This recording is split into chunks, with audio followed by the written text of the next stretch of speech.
Have you ever noticed how the quietest relationships are often the loudest in your mind? There's something strange about silence between two people who once couldn't stop talking. It's not just the absence of words. It's heavier than that. You can feel it pressing against your chest when you're in the same room, scrolling on your phones, existing in parallel but never intersecting. Here's what's fascinating. Silence in a relationship isn't actually silence at all. It's a language that says everything without saying anything. And if you've ever found yourself in one of these quiet relationships where "how was your day" gets a one-word answer, where the space between you feels wider than the couch you're sitting on, you know exactly what I'm talking about. But here's the question.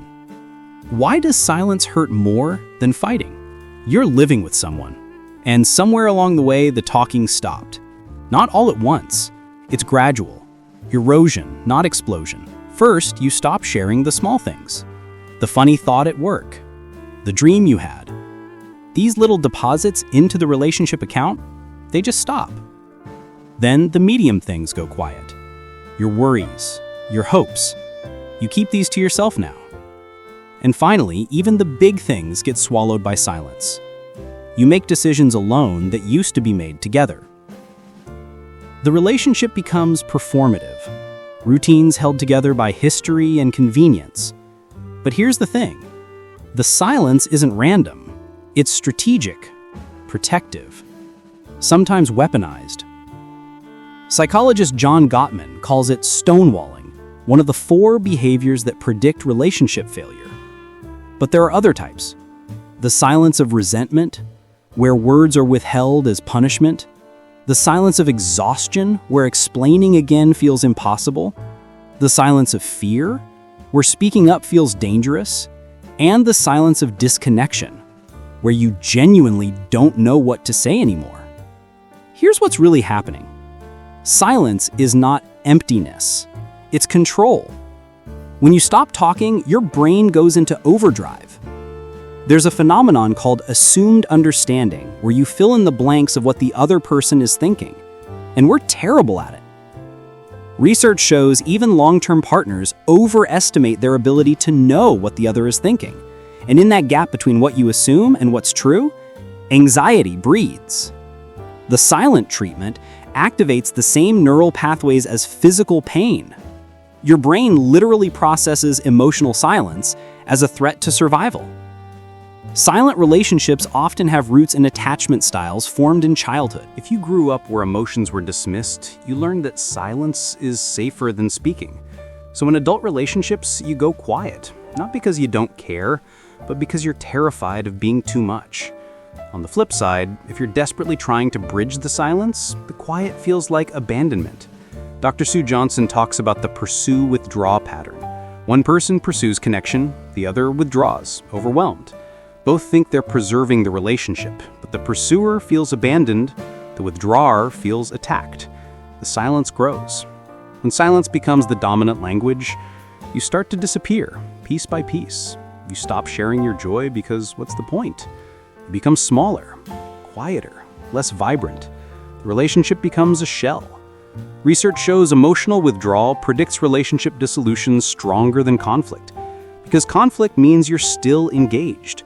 Silence means you've given up. But silent relationships can last for years. We adjust to emotional starvation. We normalize our own loneliness. And maybe that's the real tragedy. Not that they end, but that they don't.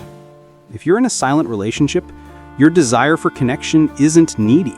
Your longing to be seen and heard, that's not a flaw. That's your humanity. And if you're the one who's gone quiet, your silence is understandable too. But silence protects you from immediate discomfort while costing you long-term connection.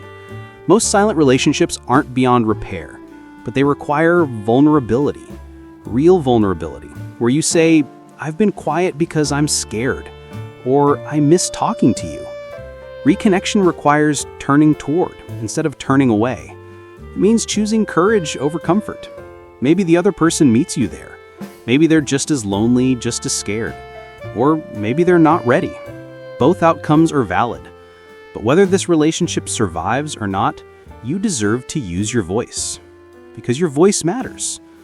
The truth behind silent relationships, they're not about communication. They're about fear. fear of rejection, fear of being too much. And sometimes things need to fall apart for something authentic to emerge. So if you're in a silent relationship, your loneliness is data. It's your inner wisdom telling you something essential is missing. Don't shrink yourself to fit into a connection that requires your silence to function. You deserve someone who wants to hear your voice. And if that person isn't in your life right now, maybe the most important voice you need to reclaim is the one you use with yourself. Because the silence in your relationship might be a reflection of the silence within yourself. And the moment you start speaking to yourself with compassion, that's when everything begins to shift. You become whole again. You remember what your voice sounds like. And that's not just the end of a silent relationship. That's the beginning of coming home to yourself. Thank you for watching. Your voice matters. Even when it feels like no one's listening, it matters. If this hit you somewhere you didn't expect, pause for a second, breathe, and when you're ready, tap like, drop a comment, and subscribe. Not for me, but for your own journey of understanding the human mind.